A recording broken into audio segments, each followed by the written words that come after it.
आपले अतिरिक्त आयुक्त BP पृथ्वीराजजी तसंच दुसरे अतिरिक्त आयुक्त ओमप्रकाश दिवटेजी, कार्यक्रमाला उपस्थित असणारे सुभाषराव जगताप, माजी महापौर दत्तात्रय धनकवडे, प्रकाश शेठ कदम, युवराज बेलदरे, अश्विनीताई भागवत, सागर भागवत, सुवर्णाताई पायगुडे, अमोल नलवडे, अनिरुद्ध पावसकर, माधव जगताप, प्रसाद काटकर, सुरेखाताई भणगे, संतोष फरांदे, श्रद्धाताई परांडे, अप्पा परांडे, रोहिदास चोरगे, शंकर कडू, अभय मांढरे, संकेत यादव, मिलिंद पन्हाळकर, गौरव घुले, दिलीप थोपटे, राजेंद्र बर्गे, डॉक्टर सुनीता मोरे, ज्यांनी आपल्याला सगळ्यांना ह्या कार्यक्रमाच्या निमित्तानं बोलवलं ते आपल्या सगळ्यांचे सहकारी अप्पा रेणुसे, युवराज रेणुसे, चिंतामणी ज्ञानपीठ व अप्पा रेणुसे मित्र परिवाराचे उपस्थित असणारे सर्व सन्माननीय पदाधिकारी, पुणे महानगरपालिकेचा उपस्थित असणारा सर्व अधिकारी, कर्मचारी, सर्व माझे ह्या परिसरातील जमलेले प्रतिष्ठित नागरिक बंधू भगिनी, पत्रकार मित्र आणि माझ्या तरुण मित्रांनो, एका आगळ्या वेगळ्या कार्यक्रमाच्या निमित्तानं आज आमच्या ह्या परिसरातल्या लाडक्या बहिणी आणि बाकीचे सगळे माझे बांधव इथं उपस्थित आहेत। चिंतामणी ज्ञानपीठ चौक ते निलगिरी चौक या दत्तक रस्ता योजनेचा शुभारंभ आज आपल्या सर्वांच्या साक्षीने झाला असं मी सुरुवातीला जाहीर करतो। मित्रांनो, पुणे शहराच्या विकासाच्या इतिहासामध्ये वेगवेगळ्या प्रकारच्या ज्या नोंदी आत्तापर्यंत घडलेल्या आहेत त्याच्यामध्ये आज होणारा हा दत्तक रस्ता योजनेचा शुभारंभ हा केवळ एक रस्ता नाही आहे, तर शहरातल्या दक्षिण भागातल्या वाहतूक कोंडीला आळा घालणारा आणि नागरिकांचं जीवन सुलभ करणारा आणि पुण्याच्या स्मार्ट सिटी या स्वप्नाला बळ देणारा एक महत्त्वपूर्ण टप्पा आहे असं म्हटलं तर वावगं ठरणार नाही। आम्ही सगळेजण अनेक वर्ष लोकप्रतिनिधी म्हणून काम करतो। पूर्वीचा काळ, आताचा काळ जमीन आसमानाचा फरक पडलाय। पुणं प्रचंड वेगाने वाढतंय। परवा मी मुख्यमंत्री तसंच देवेंद्रजी फडणवीस, एकनाथराव शिंदे आम्ही सगळ्यांनी आमची एक पायाभूत सुविधा इन्फ्राची कमिटी आहे आणि त्यामध्ये साधारण पुढचं विजन डोळ्यासमोर ठेवून आम्ही निर्णय घेत असतो। तुमच्या वाचनामध्ये आलं असेल की जसं आपण स्वारगेटपासून निगडीपर्यंत मेट्रो केली किंवा शिवाजीनगरपासून हिंजवडीपर्यंत आपण मेट्रो केली, तेवढ्यापुरती मेट्रो करून आपल्याला चालणार नाही। वराज ते रामवाडी असेल अशी मेट्रो होत असताना ती आता आपण कात्रजपर्यंत पुढे नेण्याचा प्रयत्न करतोय। तिकडं पिंपरी चिंचवडमध्ये आणखीन वाढ होतोय, परंतु त्याच्याचबरोबर आम्हाला टप्प्याटप्प्याने आम्ही जे नवीन विमानतळ उद्याच्या काळामध्ये पुरंदरला येऊ घातलेला आहे, 2 धावपट्ट्या असणारा महाराष्ट्रातला आंतरराष्ट्रीय दर्जाचा एक महत्त्वाचा विमानतळ, त्यामध्ये आम्हाला थोडा विरोध होतोय।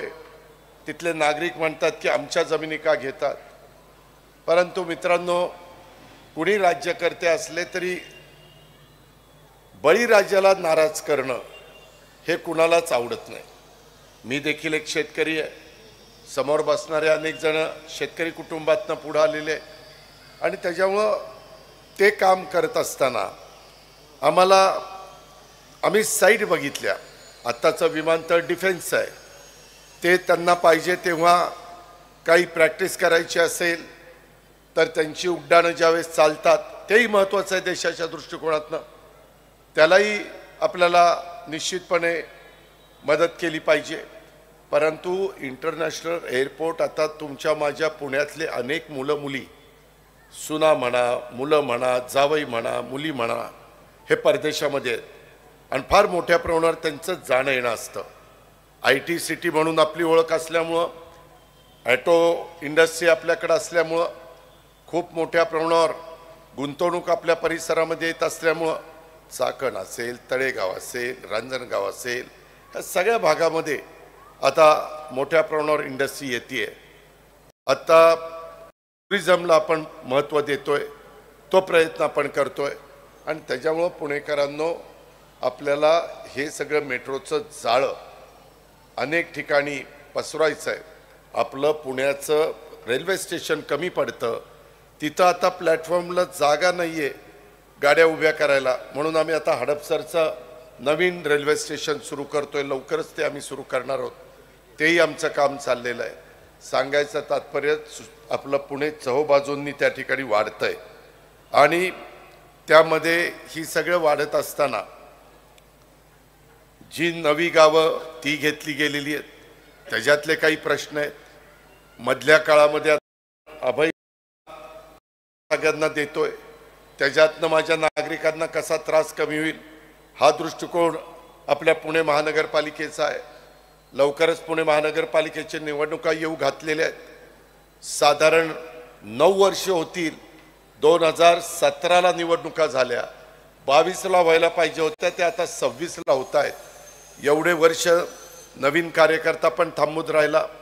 महिलांनाही वाटतं आम्हाला संधी मिळाली पाहिजे, वडीलधाऱ्यांना वाटतं की आम्हाला अजून एकदा संधी मिळाली पाहिजे. अशा पद्धतीनं उद्याच्या काळामध्ये मोठ्या प्रमाणावर त्या त्या प्रभागातनं प्रतिनिधित्व करण्याच्या करता अनेक राजकीय पक्षामधनं वेगवेगळे सहकारी पुढे येत आहेत. पिण्याचा पाण्याचा प्रश्न आपल्या सगळ्यांच्या समोर आवाजून उभा आहे. वरसगाव, पानशेत, खडकवासला, टेमघर ही धरणं आता आपल्याला कमी पडायला लागलेली आहेत. मुळशी धरणाचं पाणी टाटाला सांगून तिथं वीज न करता प्यायला पुण्याला द्या, अशा पद्धतीचं आमचा प्रयत्न चाललेला आहे. आमच्या मिटिंग त्यांच्याबरोबर चाललेल्या आहेत. कारण ज्यावेळेस एखादं शहर चहूबाजूंनी वाढत असतं त्यावेळेस प्यायचं पाणी, रस्ते, ट्रॅफिकच्या समस्या, त्याच्यामध्ये वृक्षारोपण, मोठ्या ग्रीनरी, मोठ्या प्रमाणात उद्यानं, ज्येष्ठ नागरिकांच्या करता सुविधा, लहान मुलांच्या मुलींच्या करता खेळायच्या सुविधा, अशा सगळ्या गोष्टी कराव्या लागतात. त्याच्याशिवाय गत्यंतर नसतं आणि म्हणून ह्या सगळ्याचा विचार करून आपण पुढे जाण्याचा प्रयत्न करतोय. मित्रांनो, तुम्हाला माहिती करता सांगतो, मधल्या काळात स्वारगेट ते कात्रज मेट्रो मार्गावर पूर्वी 3च स्टेशन होते. दत्ता धनकवडे आणि बाकीच्या सगळ्या माझ्या सहकाऱ्यांनी सांगितलं, दादा 3 स्टेशन करून चालणार नाही, तिथं 5 स्टेशन तुम्हाला करावी लागतील आणि त्याच्यातनं आपण बालाजीनगर स्टेशनला मान्यता दिली. आता 5 स्टेशनला तिथं मंजुरी दिलेली आहे. शेवटी पब्लिक सर्व्हिस ट्रान्सपोर्ट चांगली करण्याचा आमचा प्रयत्न आहे. PMPMLला 60% रक्कम पुणे महानगरपालिका देते, 40% रक्कम पिंपरी चिंचवड महानगरपालिका देते. परंतु ते पैसे वेळच्या वेळेला मिळत नाही, म्हणून CMने मला सांगत होते की दादा त्याच्यातनं मार्ग काढा. माझी मधी मुख्यमंत्र्यांच्या बरोबर चर्चा झाली. त्याबद्दल राज्य सरकारच्या वतीनंच बेस्ट असेल, PMPML असेल किंवा तुमचं नवी मुंबई असेल किंवा नागपूर असेल, मोठी जी शहर सरकारकडनं एक निधी आम्ही गोळा करतो, तो डायरेक्ट आम्ही त्यांना द्यायचं ठरवलं आहे. बहुतेक येणाऱ्या अर्थसंकल्पामध्ये, येणारे म्हणजे नवीन बजेटमध्ये त्याबद्दलचा निर्णय घेण्याची शक्यता हे मंडळ कदाचित करेल. तो त्यांचा अधिकार आहे, परंतु त्याच्यामध्ये प्रस्ताव देण्याचं काम माझ्याकडनं होणार आहे. मित्रा, आज जे काही मी बघितलं, आपल्याला अप्पा रेणुसेंना त्यांच्या सगळ्या टीमला मला सांगायचं आहे, महानगरपालिका स्वच्छते करतेच, कचऱ्याच्या बद्दल आपल्याला अधिकचं काम करावं लागणार आहे. इंदूरसारखं शहर देशामध्ये सातत्याने पहिल्या नंबरचं शहर होत आहे आणि पुणे देखील एक सुसंस्कृत शहर आहे, विद्येचं माहेरघर आहे. त्याच्यामध्ये एक सांस्कृतिक राजधानी म्हणून पुण्याला ओळखलं जातं. पुण्याला खूप वेगवेगळ्या क्षेत्रातले मान्यवर हे रिटायरमेंटचं आयुष्य देखील जगतात. नवीन पिढी देखील इथं मोठ्या प्रमाणावर आहे. CIIITच्या करता आम्ही काम हातामध्ये घेतलेलं आहे. त्याच्यातनं मुलांना मुलींना कसा रोजगार निर्माण करता येईल ह्याबद्दलचा प्रयत्न आमचा सगळ्यांचा चाललेला आहे. नदी सुधार कार्यक्रम तिथं चाललेला आहे, त्याच्यामध्ये पण नागरिकांचं सहकार्य. नागरिक देखील कुठंही कुणाच्या बिल्डरचं काम चाललेलं असेल तर कुठंही रात्री राडारोडा चुकीच्या ठिकाणी टाकता कामा नये. त्याबद्दलची पण खबरदारी घेतली गेली पाहिजे. मला मुख्यमंत्र्यांना आम्हाला सगळ्यांना वाटतं की कामं गतीनं क्वालिटीची झाली पाहिजे। आम्ही सगळ्यांना सांगतो की बाबा एखादा प्रोजेक्ट हातामध्ये घेतला तर 4 वर्ष 5 वर्ष लोक कंटाळून जातात। लोकांची सहनशीलता किती आपण बघायची। आणि त्यामुळं फ्लायओव्हर असतील, डबल फ्लायओव्हर असतील, सबवे असतील, रस्ते रुंद करण्याचं काम असेल। आत्ताच अप्पा रेणुसे बोलत असताना त्यांनी सांगितलं पूर्वीच्या तुलनेमध्ये इथला ट्रॅफिकचं अडचण दूर करण्याच्या करता रस्ते, कॉर्नर, चौक मोठे करण्याचा प्रयत्न झाला। ज्येष्ठ नागरिकांना किंवा इतरांना बसण्याच्या करता काही सुविधा झाली। ही झाडं दिसत आहेत। आता पावसाळा थांबलाय, मे मध्ये पाऊस सुरू झालाय, तो आता नोव्हेंबर पर्यंत चाललेला होता। आता इथून पुढच्या काळात 6 महिने झाडाला वेळच्या वेळेला पाणी घालावं लागेल, ते जपावी लागतील, सांभाळावी। एखादं काही अडचण ते मृत झालं तर तिथं दुसरं रिप्लांट करावं लागेल। ह्या सगळ्या गोष्टी फार बारकाईनं बघाव्या लागतात। त्याच्यातून आता हे काही लाईट वगैरेची व्यवस्था केली आहे, ते दिसण्याच्या त्याचा मेंटेनन्स महत्त्वाचा आहे। आज मला इथं सांगण्यात आलं की सीसीटीव्ही कॅमेरे बरेच बसवलेत। किती बसवलेत? जवळपास 10-15 कॅमेरे बसवलेत। मित्रांनो, त्याची खूप गरज आहे। कधी कुठल्याही मोठ्या शहरामध्ये काही घटना घडल्या तर पोलिसांना कायदा सुव्यवस्था चांगली ठेवण्याच्या करता सीसीटीव्ही कॅमेरे खूप उपयोगी पडतात। काल परवाच दिल्लीमध्ये जी घटना घडली, परवा दिवशी जो स्फोट झाला, त्याच्यात नंतर कळलं त्या सीसीटीव्ही कॅमेऱ्यामध्ये कोण गाडीत होतं, किती लोक होती, काय त्याच्यामध्ये RDX होतं, किती प्रमाण होतं, आणि त्याच्यातनं मग पोलीस यंत्रणेनं पुढं कशा पद्धतीनं त्याचा मास्टर माइंड कोण, कुठून त्याच्या संदर्भातला धागेदोरे पोचतायत, ह्या सगळ्याचा तपास करण्याचं काम चाललंय। आज अलीकडच्या काळामध्ये पुण्यासारख्या ठिकाणी माझ्या लाडक्या बहिणींना, माझ्या मायमाऊलींना पण सुरक्षित वाटलं पाहिजे। कधी त्यांना आपल्याला कुठेतरी भीती आहे ही मनामध्ये भावना राहता कामा नये। आणि म्हणून आपण पुणेकरांनी पण आपलं जे काही संविधानाने आपल्याला त्या ठिकाणी सांगितलेलं आहे, बाबासाहेब आंबेडकरांनी, घटनेचे शिल्पकार, तसंच कायद्याने काही सांगितलेलं आहे, त्या सगळ्याचा उपयोग करून आपण कुठेही कायदा हातामध्ये घेण्याचा प्रयत्न करता कामा नये। जातीय सलोखा राहिला पाहिजे। कधी कधी काही जण स्वतःची राजकीय पोळी भाजण्याच्या करता जातीय सलोखा न ठेवता कशी आपल्याला त्याच्यातनं काही मिळवता येईल अशा प्रकारचा केविलवाना प्रयत्न करतात। हे शिवशाहू फुले आंबेडकरांच्या महाराष्ट्राला परवडणारं नाहीये। हिंदवीची स्थापना करत असताना कधी महाराजांनी 18 पगड जाती 12 बलुतेदारांना बरोबर घेऊन ह्या राज्याला पुढे नेण्याचा प्रयत्न केला, हिंदवी स्वराज्याची स्थापना केली। हा इतिहास आपल्या सगळ्यांच्या समोर आहे। आणि त्याच्यामुळं उद्याच्या काळामध्ये ज्या निवडणुका येऊ घातलेल्या आहेत, खूप जणांना वाटतं आमच्या विचाराचे लोक आली पाहिजे।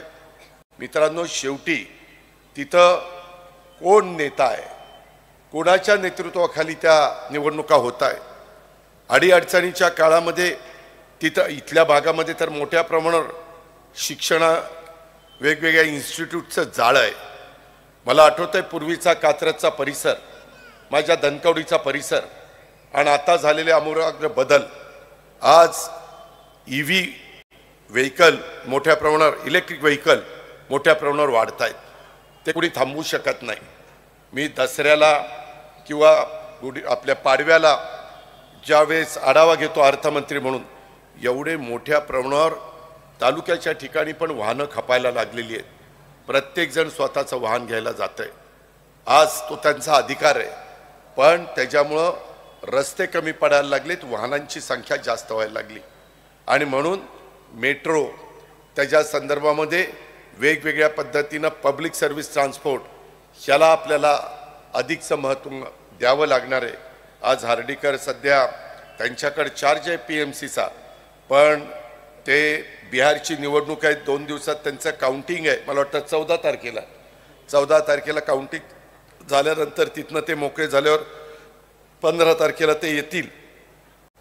म्हणजे त्यांच्याकडे सध्या PCMCचा चार्ज आहे आणि इथं आपण नवीन आणलेले त्यांनी पूर्वी कलेक्टर म्हणून काम केलेलं आहे. हे बाकीचे इथं बसणारे मान्यवर हे पुण्यामध्ये काम करतायत. शेवटी आपण सगळ्यांनी मिळून हे सगळं करायला पाहिजे. ह्याच्यामध्ये हे कॉर्पोरेशनचं काम आहे, हे दुसऱ्याचं काम आहे असं समजता कामा नये. ओला कचरा सुका कचरा आपली जबाबदारी. कुठेही वाहनं न थांबवणं, जिथं पार्किंग आहे तिथंच वाहन थांबवणं, ह्या सगळ्याचं काटेकोरपणे अंमलबजावणी प्रत्येक सुजाण नागरिकांनी केली पाहिजे. तरच ह्या पुण्यामध्ये सगळ्या व्यवस्थितपणे सुविधा आपल्याला देता येणार आहे. पुणे महानगरपालिकेच्या ह्या दत्तक रस्ता धोरणांच्या अंतर्गत ही एक आदर्श योजना अशा प्रकारची आहे. मी चिंतामणी ज्ञानपीठ सारख्या सामाजिक संस्थेच्या सहकार्यानं हे साध्य झालेले आहे. त्याबद्दल सर्वप्रथम मी पुणे महानगरपालिकेच्या सर्व संबंधित अधिकारी कर्मचारी आणि चिंतामण ज्ञानपीठ संस्थेचे अध्यक्ष अप्पा रेणुसे आणि त्यांच्या सर्व सहकाऱ्यांचं मी मनापासून अभिनंदन करतो. त्यांना या ठिकाणी शुभेच्छा देतो. बाबांनो, ही सुरुवात आहे. ह्याचं अनुकरण वेगवेगळ्या भागातल्या वेगवेगळ्या कार्यकर्त्यांनी केलं पाहिजे, वेगवेगळ्या NGOजनी केलं पाहिजे, वेगवेगळ्या ज्यांना काही ह्या शहराच्या करता करण्याची मनापासूनची इच्छा आहे. मग तो तरुण वर्ग असेल, तो त्या ठिकाणी मधल्या वयाचा असेल किंवा उतार वयातला असेल, ह्या सगळ्यांनी ह्याच्यामध्ये लक्ष ठेवलं पाहिजे. खरं तर फक्त समाजाचा एक घटक म्हणून आपणही आपली जबाबदारी ही स्वीकारली पाहिजे. हे सामाजिक भान ठेवून एक सामाजिक बांधिलकी म्हणून एक आगळी वेगळी जपवणूक करण्याचा एक विधायक प्रयत्न हा आमच्या चिंतामणी ज्ञानपीठ या संस्थेने केलेला आहे. आणि माझ्या माहितीप्रमाणे पुणे शहरामध्ये प्रथमच राबवणारा हा पथदर्शी प्रकल्प आहे. याचं अनुकरण शहरातल्या वेगवेगळ्या ठिकाणी भागात आणि इतर संस्थांनी देखील नागरिकांनी करण्याची गरज आहे. येत्या काळात अशा प्रकारचे अनेक रस्ते दत्तक घेऊन तिथं स्वच्छता आणि सुधारणा केली गेली पाहिजे. आपल्या पुणेकरांना मोकळा श्वास हा घेता आला पाहिजे. आपल्या भागातली हवा ही शुद्ध राहिली पाहिजे. त्याच्यातून जी जबाबदारी आहे, जी केंद्र सरकारची असेल, जी राज्य सरकारची असेल, त्यामध्ये आम्ही आमची जबाबदारी पार पाडू. सुज्ञ नागरिक म्हणून तुम्ही केव्हाही सांगा की अजित पवार तुम्ही असं असं बोलता, परंतु अजून इथं दुरुस्ती करण्याची गरज आहे. ती दुरुस्त करण्याची पण माझी तयारी आहे. मी असं म्हणणार नाही की सगळंच मला समजतं. जरूर काही इतर गोष्टी तुम्हालाही जास्त माझ्यापेक्षा समजत असतील, तुमचा त्याचा अभ्यास जास्त असेल, हे मी मान्य करतो. शेवटी आईच्या पोटातनं सगळंच कुणी शिकून येत नसतं. माणूस अनुभवातनं शिकत शिकत शिकत पुढं चाललेला असतो. आणि त्याकरता आपल्याला ह्या सगळ्या गोष्टीचे पुढं अधिक चांगल्या प्रकारचे परिणाम मिळण्याच्या करता सगळ्यांनी सामुदायिक प्रयत्न करण्याची बाबांनो नितांत गरज आहे. त्यामध्ये मी आणि माझे सहकारी कुठं कमी पडणार नाही ह्याबद्दलची ग्वाही मी आपल्याला देतो. साधारण 500 मीटर ही रस्त्याची लांबी आहे. रुंदी मला वाटतं काही ठिकाणी 12 मीटर आहे, काही ठिकाणी त्याच्यापेक्षा जास्त आहे. परंतु पूर्वीच्या काळामध्ये काही गोष्टी पुण्यामध्ये राहिल्या. मी आता कुणाची उणीधुणी काढत नाही, परंतु 1992 ते 2017पर्यंत पिंपरी चिंचवडचं नेतृत्व पिंपरी चिंचवडकरांनी 25 वर्ष माझ्याकडे दिलेलं होतं. तुम्ही जाऊन बघा पूर्वीच्या काळामध्ये तिथले रस्ते कसे होते आणि 25 वर्षात तिथं सबवे कसे केले, फ्लायओव्हर कसे केले, डबल फ्लायओव्हर कसे केले, जुना पुणे मुंबई रस्ता किती पदरी केला, इतर रस्ते पण कसे रुंदच्या रुंद ठेवले. त्याच्यात कधी कधी मला वाईटपणा घ्यावा लागला, कधी कधी माझ्या नगरसेवकांची नाराजी घ्यावी लागली, कधी कधी माझ्या आमदारांची नाराजी घ्यावी लागली. माऊली लांडगेंचं घर तर रस्त्यावर आलं, ते मला का आमदाराचं घर काढावं लागलं. पण मी त्यांना समजून सांगण्याचा प्रयत्न केला. माझा प्रयत्न हा असतो पुणेकरांनो की आपण डेव्हलपमेंट करत असताना, सुविधा देत असताना कुणाला वाऱ्यावर सोडायचं नाही. जर रोड वाइंडिंग करत असताना ज्याचं कुणाचं तिथं काही स्टॉल उचलावे लागले, काही बांधकाम बाजूला काढावं लागलं, तर त्याला कुठं ना कुठं पर्यायी व्यवस्था केली पाहिजे. हॉकर झोन निर्माण केले पाहिजे. कारण शेवटी त्याचाही रोजीरोटीचा प्रश्न आहे. परंतु त्याची रोजीरोटी बघत असताना इतर नागरिकांना जाता येता त्रास होता कामा नये. फुटपाथवरून माझे नागरिक जातात, त्यांनाही अडथळा निर्माण होता कामा नये. ही काळजी तर शेवटी प्रत्येक लोकप्रतिनिधींना आपल्या भागामध्ये काम करत असताना करावीच लागते, तर शहरामध्ये सुधारणा होता. जे आम्ही पिंपरी चिंचवडमध्ये करून दाखवलं. तुम्ही बारामतीमध्ये पण येऊन बघा. पूर्वीची बारामती आणि आताची बारामती मी किती फरक केलेला आहे.